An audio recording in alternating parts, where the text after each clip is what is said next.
Salut encore la classe d'école du dimanche. Ça va bien les jeunes adultes? Je suis content d'être encore avec vous. Maintenant, je suis dehors encore. Il pleut pas. Il fait beau dehors. Il fait chaud. En tout cas, laisse-moi juste prier pour débuter la classe. Bon Papa du ciel, je te remercie que tu es bon. Tu es gracieux. Tu es miséricordieux. Tu es tellement généreux envers nous.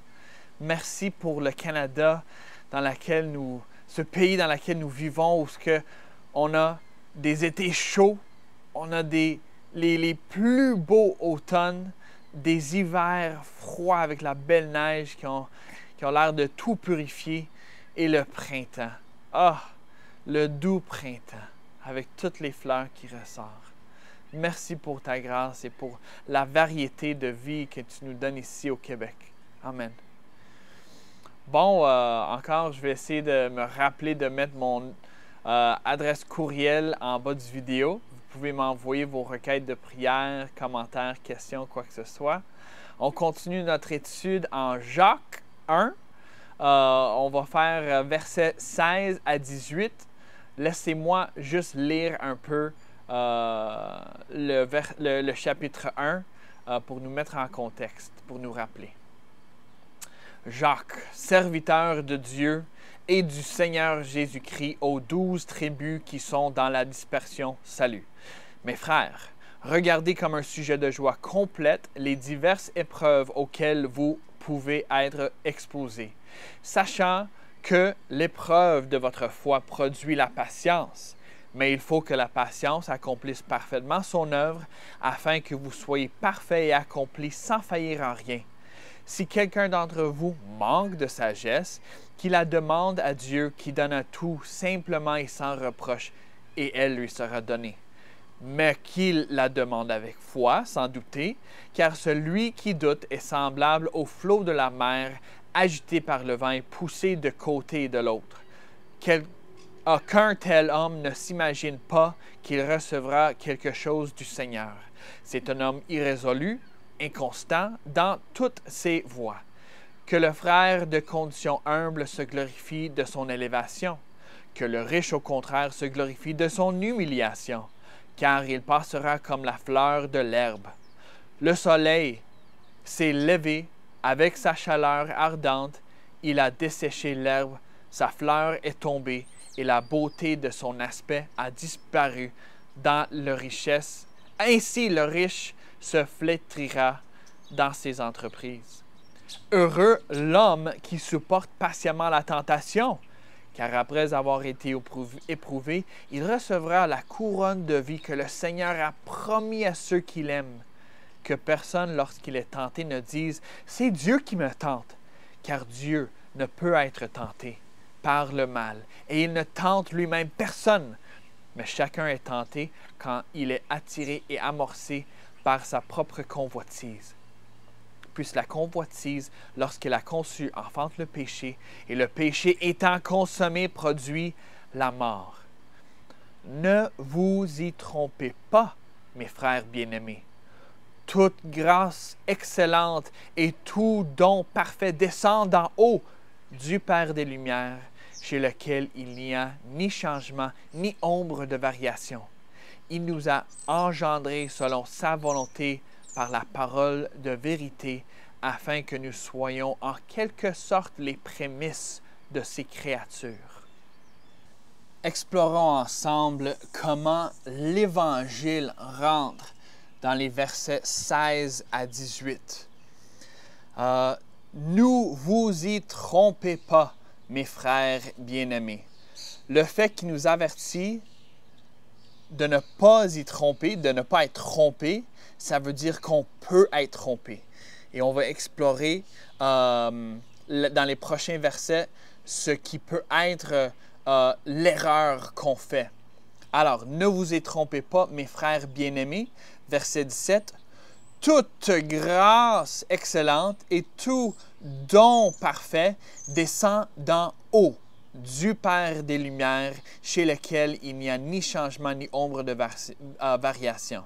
Maintenant, les grâces, les dons parfaits, Pourquoi est-ce qu'il parle de ça?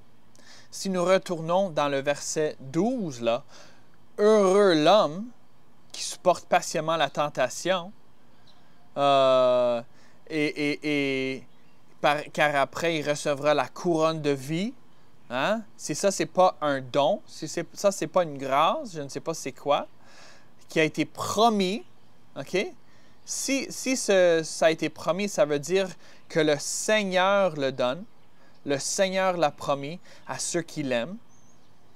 Et que personne ne dise « c'est Dieu qui m'a tenté », car Dieu ne peut pas être tenté par le mal et ne tente lui-même personne. Mais c'est à cause de nous-mêmes. OK? Chacun est tenté. Et il est attiré et amorcé par sa propre convoitise. Puis la convoitise, lorsqu'il a conçu, enfante le péché. Et le péché étant consommé, produit la mort.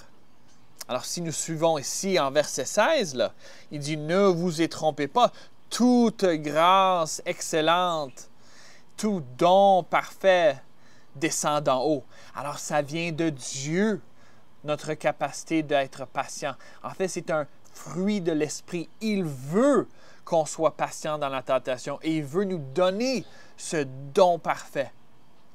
Et c'est intéressant, là, c'est pas un jet ou des souliers, c'est pas une maison, c'est pas une brique d'or, c'est rien dans la création qui nous donne, mais plutôt c'est des aspects de son caractère qui nous donne. C'est ça, cette grâce excellente. Et c'est ça, son don parfait. OK? Et ça vient de qui encore? Ça descend d'en haut et ça vient du Père. Notre bon Papa du ciel, notre Père des Lumières. Le Père qui a fait le soleil, le Père qui a fait la lune. Tous ces dons parfaits descendent d'en haut du Père des Lumières, chez lequel il n'y a ni changement, ni ombre de variation. Ça, c'est super important. Ni changement, ni ombre de variation. Ça veut dire que Dieu ne change pas. OK? Ici, là, la promesse de Dieu qui va nous donner là, la couronne de vie, il ne va pas changer d'idée. Il ne change pas. Dieu ne peut pas mentir. Il n'y a pas d'ombre de variation parce qu'il est le Père des Lumières. Tout est illuminé par lui. Dans le ciel, lorsqu'il fait la nouvelle terre, les nouveaux cieux, là, on ne va pas avoir de soleil car sa présence va nous illuminer. Il est le Père des Lumières, ni ombre de variation. Variation, ça veut dire des variétés. Il n'y a pas plus qu'un type de Dieu. Il y en a un et il ne change pas. Alors, les promesses qu'il fait, il les garde. Et la manière qu'il nous sauve, il ne va pas le changer d'un jour à l'autre. On peut être sécure dans le fait que Dieu nous sauve par sa grâce. Il envoie sa grâce du ciel. Il nous le donne. C'est un cadeau parfait. C'est gratuit. Et c'est lui qui reçoit la gloire. Alors, plus tôt, là, quand on a lu « Heureux l'homme », quand tu es heureux, quand tu as fait le choix de ne pas pécher et d'obéir, ça, c'est une grâce de Dieu. Tu ne peux pas te vanter. Tu peux seulement dire « Gloire à Dieu, celui qui m'a donné cette grâce excellente et ce don parfait. » Ça vient de Dieu, le Père des Lumières, chez lequel il n'y a ni changement, ni ombre de variation. Et là, continuons en verset 18. « Il nous a engendrés selon sa volonté, par la parole de vérité. Hein? Ça, c'est Christ. Ça, c'est l'Évangile. C'est la vérité qui va nous libérer. Et il a fait ça afin que nous soyons, en quelque sorte, les prémices de ces créatures. On peut lire ce verset et dire c'est bien donc bizarre, là, prémisse de ces créatures. Il semble qu'il a créé la terre, ça fait un petit bout, là, puis il y en a eu des créatures sur la terre. Comment est-ce qu'on peut être les prémices de ces créatures? Ça veut dire les premiers de ces créatures.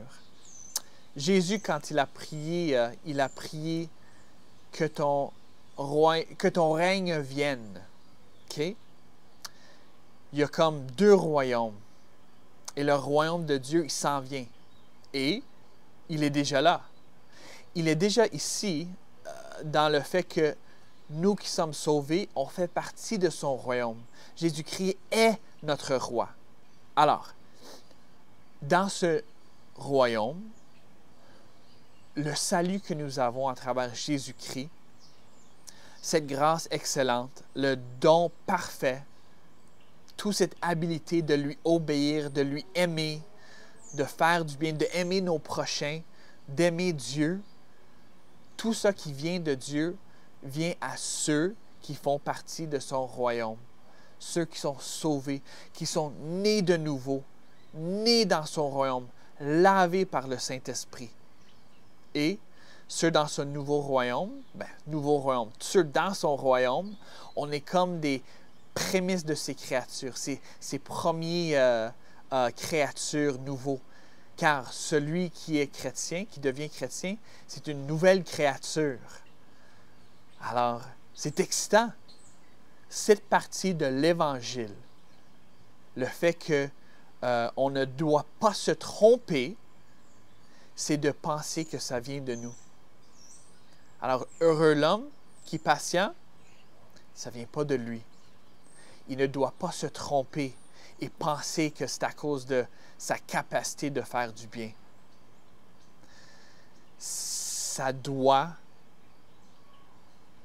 Il faut, la seule manière de l'expliquer, c'est que ça vient du Père des Lumières.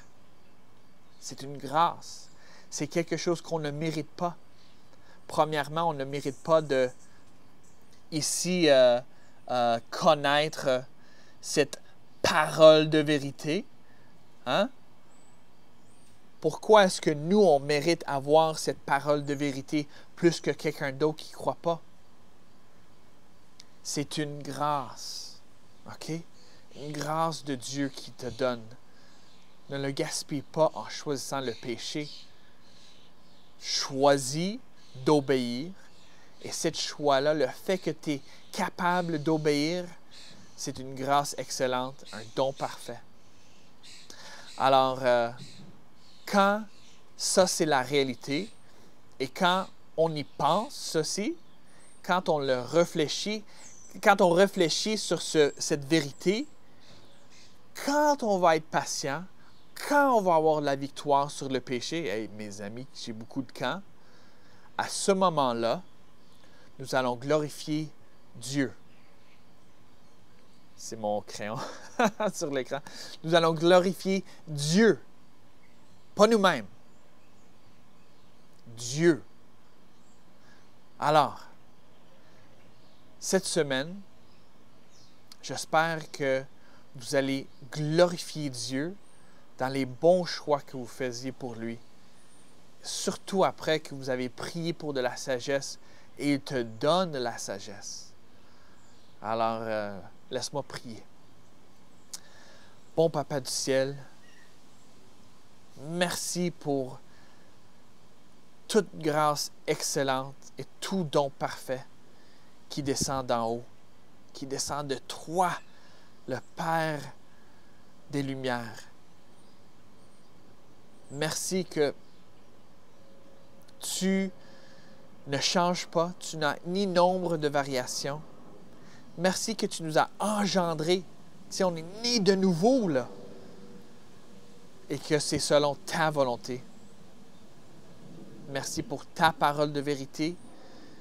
qui nous montre la vérité, qu'on puisse être sauvé, qu'on puisse te connaître, qu'on soit cette prémisse de tes créatures dans ton royaume. Je prie pour ceux qui ne te connaissent pas, qui écoutent cette vidéo, qui puissent chercher à connaître cette parole de vérité pour faire partie de ton royaume. Merci. Nous te glorifions. Amen. Je vous souhaite une bonne semaine. Que Dieu vous bénisse.